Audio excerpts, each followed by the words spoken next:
تنكسي قلبي. مريم عملت لي ايس كوفي بنت خاله. الله. ايوه بس عادي يعني هعملها اديت الحته دي. تنكسي مريمه او الدور. معرفش صح ولا غلط اصلا، بس يعني مش عارفه بصراحه. هاي جماعه، عاملين ايه؟ اي هوب انكم تكونوا كويسين. فيديو جديد في الاجازه، ان شاء الله تكونوا كويسين يا جماعه في الاجازه، وتكون اجازه صيفيه. اصل دي صيفيه كبيره قوي ممتعه ليكم. النهارده نتكلم الاول، ايه رايكم في النيلز يا جماعه؟ ضوافري انا تخيلوا هي مش طويله، بس الفكره ان هي من كتر حلاوتها يعني. الله، انا وبنت خاله عملناها سوا، يعني مسكنا المانيكير والحاجات دي نلعب فيها كتير كده لغايه ما لون مختلف، بس احنا حطيناه ما علينا يا جماعه. مش عايزين نرغي كتير يا روما، بس عادي نرغي كتير يعني، دي اجازه برضو، انتوا اكيد فاضيين وانا كمان فاضيه. فالنهارده هنتكلم بنويت لبنويت، او ممكن عادي يعني كلنا مع بعضينا كده.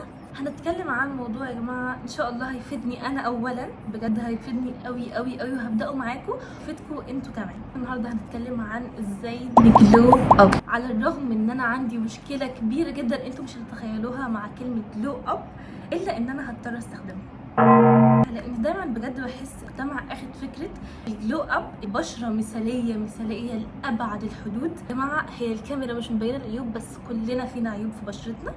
تاني حاجه ان الجلو اب عباره عن يبقى معاكي كل البرودكتس اللي انت بتتمنيها، كل الحاجات اللي انت بجد بتتمنيها، تليفون احلامك، عربيه احلامك، كل حاجه، تغيري ستايلك بقى لستايل انت مش بتحبيه، بس لمجرد ان هو انا عايزه جلو اب وافاجئ الناس كلها بالجلو اب اللي انا هعمله بقى، هكون بنت تاني خالص. لا مش محتاجين تعملوا كل ده. انتوا هتغيروا اسلوب حياتكم احسن، بس مش الاحسن طريقه انتوا مش بتحبوها. عادي يعني في ناس بتغيروا الاسلوب الاحسن بس هم مش حابين كده. لا انتوا النهارده هفكروا بطريقه ايجابيه شويه، وهتغيروا اسلوب حياتكم للاحسن وانتوا بتحبوه، وتعرفوا تتعايشوا معاه وتحبوا الاسلوب ده وتحبوا الحياه اللي انتوا فيها دلوقتي. انا هبدا معاكم التحدي ده، هو مش تحدي، هبدا معاكم الموضوع ده جلو اب وكده للاجازه. فازاي هنعمل الموضوع ده؟ اول حاجه انتوا مش محتاجين تعملوا اي حاجه، ولا تشتروا حاجه، ولا تجهزوا للجلو اب، ولا اي حاجه من دول. محتاجين ورقه وقلم، او محتاجين تليفونكم انتوا بتاعكم، هتكتبوا فيه انتوا عايزين تغيروا ايه بالظبط، لان نتغير، نطلع خطوه لقدام، حاسه حاجات كتير قوي في حياتك. حاجه انت هتشوفي عايزه تغيري ايه. انا كمرام بصراحه يعني مهمله شعري لابعد الحدود يا جماعه. طرحه كلنا كبنات محجبين، طرحه مخلينا ما شاء الله يعني اهمال شعر لا يوصف. فعشان كده بدات فيها في جدول الجلو اب، او اللي هو نغير نفسنا للاحسن هنعمل ايه. الورقه دي او السكرين شوت اللي هتشوفوه قدامكم ده عملت في التليفون عندي، عشان بصراحه اقرب حاجه اشوفها في الحياه كلها هي التليفون للاسف. بس انتوا عملوا لي الحاجه القريبه مني، كتبت هير كير وجنبها الحاجه اللي هتساعدني في كده. انا يا جماعه مش اعلان ولا حاجه، بس بجد انا نفسي اجربهم لان حاسه ان هم كويسين ان شاء الله. بس انتوا مش محتاجين ده خالص خالص خالص. انتوا هتكتبوا هير كير او عنايه بالشعر، هتكتبوا جنبها شعركم بيتساقط مثلا، تكتبوا تساقط شعر. انا شعري جاف جدا، كمان هجيب من عندهم الحاجات اللي تخص الهيشان والجفاف وكده. تمام، انتوا شعركم بيتساقط فيه منتج معين عايزين تجيبوه كده يا جماعه، انتوا مش هتصرفوا على قد ما انتوا هتنظموا اموركم، تشتروا الحاجات اللي انتوا عايزينها. بس يعني انا بجد مش داعمه ابدا لفكره ان انتوا تشتروا برودكتس كتير، فالطريقه دي هتحسسكم ان انتوا هتشتروا حاجات انتوا فعلا عايزينها ومهمه ليكم. تاني حاجه السكين كير. انا بصراحه البشره الفتره دي معايا مش احسن حاجه، بس يعني بنت خالي هنا بتستخدم مرهم وحاجات للبشره يعني بستخدمها معاها، ان شاء الله هجيبها. بس هي استاذنت الدكتور بتاعها، فانا كمان هروح للدكتور جلديه عشان يقول لي الاحسن لبشرتي. ان بصراحه يا جماعه انا حسيت باحساس كده ان انا بستخدم حاجات من كتر ما هي عك مش طبيعي يعني. بجد قلت الاحسن من ان انا افضل اعك واجيب منتجات ملهاش اي لازمه واصرف فلوسي. بجد بجد الواحد بيصرف فلوس قوي قوي على سكين كير، خاصه احنا البنات. فقلت هروح لدكتور جلديه احسن تقول لي الاحسن لبشرتي، واخد لها المنتجات اللي معايا. اتفضلي يا دكتور، انا عايزه اعرف هي مناسبه ليا ولا مجرد اعلانات كنت بشوفها واجيبها، لان فعلا انا كانت اعلانات كنت بجيبها، يعني كانت اعلانات ببص على الاعلان كده اروح اجيبه على طول. فانا خدت قرار ان انا مش عايزه اي نوع من العشوائيه. تاني حاجه ان انا اخلي اكلي صحي شويه. انا عارفه وانتوا عارفين ان احنا اوقات بحس ان انا اقول لا انا الحياه مره واحده بس، انا هعيشها مره واحده بس، انا مش عايزه اكل اكل صحي ما اعرفش ايه، عايزه اشتري حاجات مسكره حاجات زي كده، عشان بصراحه بحب الحاجات السكريات قوي.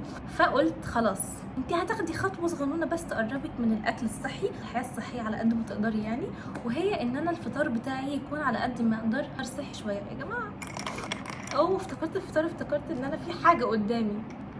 يا جماعه كنت حاطاه في الشوكه يا جماعه، والله ما خدتش بالي بجد. او بعيده قوي اهو، انا بعيد الشمال كده خلاص بعيده. يعني مثلا ممكن اقطع طماطم وخيار وخس مثلا واحطهم على جنب، واحط عليهم بيض، اشوف وجبات. والراعي الرسمي اللي هيساعدنا في الموضوع ده كله بنترست يا جماعه، عشان انا هاخد منه كميه افكار. كل حاجه احنا هنعملها هناخد منه افكار. الابلكيشن ده يا جماعه من كتر ما هو كيوت وحلو وملهم، انا بجد نفسي يكون صاحبتي، يعني نفسي صاحبتي تكون ملهمه قد، فاهمني؟ نفسي يكون معايا صاحبه كده فيها كل الافكار دي.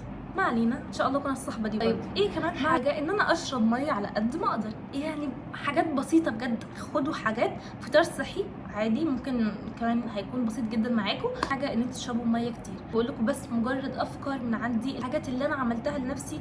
وبامانه يا جماعه والله انا بجد عملتها لنفسي، وبعدين قلت انا هشارككم الموضوع ده، مش اللي هو تحضير او الكلام ده كله. ده بالنسبه للسكين كير. بينفع بشرتك وشعرك حلوين، جسمك ما يكونش حلو. مش قصدي تخسي او تتخني ابدا، ينفع جسمك ما يكونش يعني نشط وكده. احنا هنا مش هدفنا نخس، انت عايزه تخسي خسي، عايزه تتخني تخني، بس انا في الجزئيه دي هدفي الوحيد بس انك تحركي جسمك. في اجازه يا جماعه والله العظيم بحس على قد ما المدرسه والجامعه وكده مش حلوين قوي ونسمر والكلام ده، بس بجد بتخلينا نتمشى كميه كبيره قوي. يعني كفايه طلعت السلم نزلت السلم للدور الخامس او مش عارفه الكام، الرابع حاجه زي كده. احنا دلوقتي في اجازه، مش عندنا الكلام ده كله. ثواني، مش عندنا الكلام ده كله. فانتي حاجه تعمليها وهي انك تتمشي او تعملي رياضه على النت. في قنوات كتيره قوي تقدري تعملي منها رياضه، 10 دقايق 5 دقايق. انا عندي 8 دقايق بفرهد يعني، خلاص 8 دقايق كفايه كريت الجسم الاحلامي اللي انا. فاعملي زي ما انت عايزه بالظبط، الوقت الكويس اللي هتتعبي فيه خلاص كده براحتك. بس اهم حاجه حركي جسمك. وهنا مش قصدي تحركي في البيت، يعني انت حركي جسمك من على النت، يا اما تفضلي تعملي ووكات هوم، ده تحفه ماما بتعمله دايما يعني. وهو عباره عن انك تعملي تمارين عباره عن مشي، بس في نفس الوقت اللي هو فيه راحه وحاجات زي كده. هحط لكم الفيديوز عامه في كل حته، هتلاقوا كل شويه حاجات بتظهر لكم، الموضوع يبقى سهل عليكم. خيار تاني لو مش هعمل رياضه، لان بصراحه مش هكدب عليكم، مش هكدب على نفسي، انا كمرام اوقات بكون النهارده خارجه مثلا الساعه 7 الساعه 6، انا صاحيه الساعه 2 اصلا. فهعمل ايه يعني؟ امتى هعمل رياضه لو سمحت؟ انا هتغدى، هقعد مش عارفه هعمل ايه، هطلع برجع الساعه 10 11، هعمل ايه؟ اتمشى 10000 خطوه، ممكن اتمشى اكتر من كده. بس ده يعني هقول لكم على حاجه دايما بابا كان بيقولها لي، وهي ان انا لما احط هدف مثلا عايزه اوصل هدف 20000 متابع. يا جماعه وصلني 20000 متابع بس لا، ده هدف ان شاء الله هوصل له. عايزه اوصل 30000 متابع. اكتب في الورقه عندي او اكتب على يعني بيني وبين نفسي، انا عايزه اوصل. انا دلوقتي الهدف ان نفسي اوصل 30000، وعايزه اوصل يعني مش نفسي بس، انا عايزه اوصل 30000. اكتب في الورقه اوصل 25000. ليه؟ عشان لما توصلوا ل 30000 يا جماعه تحسوا بانجاز رهيب، لان انتوا وصلتوا 25 اكيد مش هتوقفوا تقولوا خلاص وصلت اللي انا عايزاه، لا انتوا هتكملوا. فاول ما توصلوا ل 30000 هتحسوا بكميه انجاز فظيعه. ادي كده التوب، انا طلعت فوقه، طلعت فوق الواو، يعني انا هنا في الواو طلعت فوقه بقى. فشعور خطير يا جماعه. عشان كده انا قررت اعمل حاجه صغنونه خالص كده، لان انا عارفه نفسي، يعني عارفه نفسي هتمشى كتير وهزود فوق ان شاء الله ل 10000. بس كتبت 10000 عشان لو في يوم مثلا كنت تعبانه ما قدرتش اتمشى كتير ما اتضايقش يعني. وكذلك انتوا لو حطيتوا هدف زي ما انا قلت لكم 30000 ما وصلتش 30000 ما اتضايقش، لان انا حاطه اصلا 25 بس، يعني وصلت 30 خير وبركه، ما وصلتش 30 خير وبركه برضو. فاعملوا الموضوع ده يا جماعه في كل حاجه في حياتكم. كل فتره احنا البنات بتحس ان احنا عايزين نغير الستايل بتاعنا في طرحتنا، شكل لبسنا عادي يعني مفيش اي مشكله. انا عملت حته ماي ستايل لنفسي هقول لكم عليها برضو. عملتها ازاي؟ كتبت ماي ستايل، الستايل بتاعي، طرحه، شكل لبس، شكل جزمي، اي حاجه يعني ما فرقتش. فانا مثلا بصراحه عايزه لبس الفتره دي يكون هادي شويه على قد ما اقدر، لان انا بحس انا كشخصيتي ما بحبش اللبس اللي هو عك قوي واللي هو اوفر والوان اوفر قوي والوان كتيره. انا حاسه بكده، انت ممكن حاسه ان انت عايزه تخليها الوان كتيره مبهجه، على فكره تحفه، اعملي اللي انت عايزاه. انا كتبت جنب الماي ستايل ان انا عايزه لبسي يكون هادي نظيف.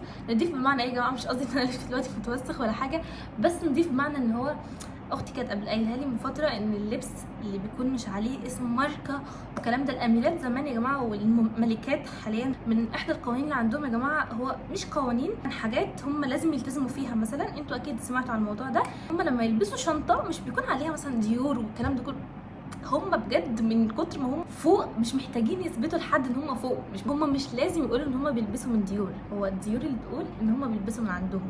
يعني حاسه ان بجد اقتنعت قوي بالموضوع ده. مش لازم نلبس لبس مبهرج قوي ولبس مكتوب ان هو مش عارفه من فين وده من فين. خلاص يعني انت لبستي اللبس ده، حاسه من جواك انت لابسه لبس نظيف، لبس قوي، لبس جميل، خلاص يعني مبروك، انت بجد في قمه السعاده لو انت محتفظه بده لنفسك. مثلا الستايل بتاع الطرحه بتاعتي مؤخرا بدات غيرتها الحمد لله. ده اللي هي التانية اللي فيها هنا. قولوا لي رايكم فيها، هستنى الراي، انا عادي يعني انتوا صحابي، هستنى رايكم في الطرحه الجديده بتاعتي، اللي هو حته هنا والحته دي نازله والحته دي داخله. عشان دايما بقول لاختي تقول لي هو ايه الفرق، يعني يا جماعه انتوا مش بتشوفوا ولا انتوا عمي؟ لا بجد في فرق كبير قوي.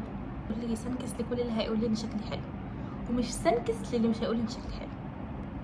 ما علينا. مثلا في الجلو اب بتاعك عايز تغيري شخصيتك، خليكي مثلا يعني ما تهتميش كتير، ما تقفريش كل المواضيع، تدي مبررات. لسه اختي كانت تكلمني عن الموضوع ده النهارده. ولا يا جماعه من اكتر الناس اللي بجد يعني اللي يقعد معايا يحكي لها كل حاجه، وعليها كذلك، عليها ما شاء الله عليها في الدين يا جماعه، الاثنين اخواتي. ما علينا، مش بحب افور كتير في كلامي عن اخواتي. المهم يعني بتقول لي ان لازم ندي للشخص اللي قدامنا مبررات على قد ما نقدر، عشان اولا نعيش طمأنينة، ما نرتكبش غلط. لان انا ممكن ليه يكون مبرر بجد مقنع وانا ما فهمتش ان هو ليه اسباب واللي خلته يتصرف بالطريقه دي، هعيش بتأنيب ضمير واكون ظلمت شخص قدامي.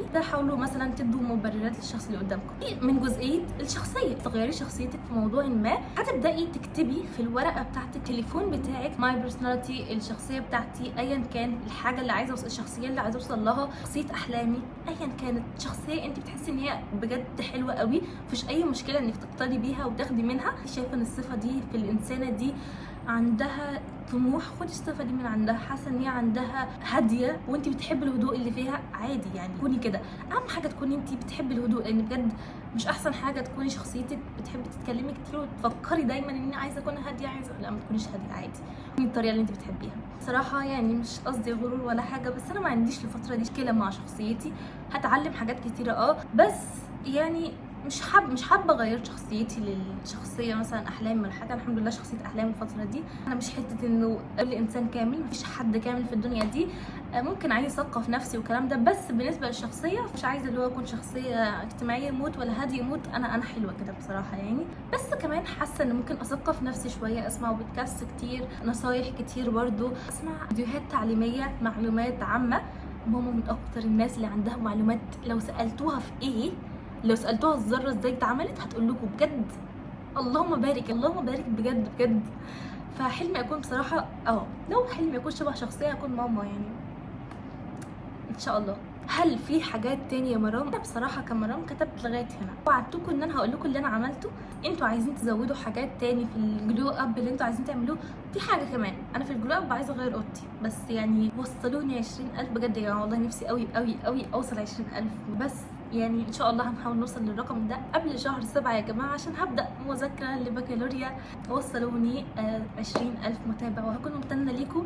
انتوا ازاي توصلوني وانتوا اصلا متابعيني؟ لو مش متابعيني اعملوا فولو حالا او سبسكرايب، عشان احنا هنا على اليوتيوب، فاعملوا سبسكرايب يا جماعه، واكتبوا كومنت لو انتوا متابعيني عشان الفيديو يوصل للناس اكتر وكده، واعملوا لايك والكومنت يكون حلو تمام. يعني كومنت من قلبكم، مش لازم تقولوا كتبت كومنت يا مرام، انا عارفه كتبته خلاص، انت طالما شايفاكم يبقى كتبته. وبس كده، اتمنى ان انتوا تكونوا دايما كويسين وحياتكم سعيده. واهم حاجه يا جماعه في جزئيه السعاده، عندكم امتنان بالحاجه اللي انتوا عندكم منها. ايس كوفي اللي مريم عملته لي ما شربتوش، ونشكر جدا مريم بنت خالو صلاح محمد رضوى عشان عملت لي ايس كوفي، وعملت لي مونيكير عشان كنت عايزه اعمله بسرعه عشان دلوقتي الليل، فعايزه انام، عايزه اصور وانام. لا مش هنام، ما علينا. قولوا لي هتعملوا الجلو اب ولا لا؟ بس كده، بحبكم قوي يا جماعه بجد، شكرا انكم في حياتي، وخليكم دايما سعيدين والحياه جميله. انا بجد عارفين لما تخلوا في صوتكم نبره فرحه كده، في صوتكم قصدي نبره فرحه، انا حاسه اللي هو صوتي بيطلع فرحه. باي.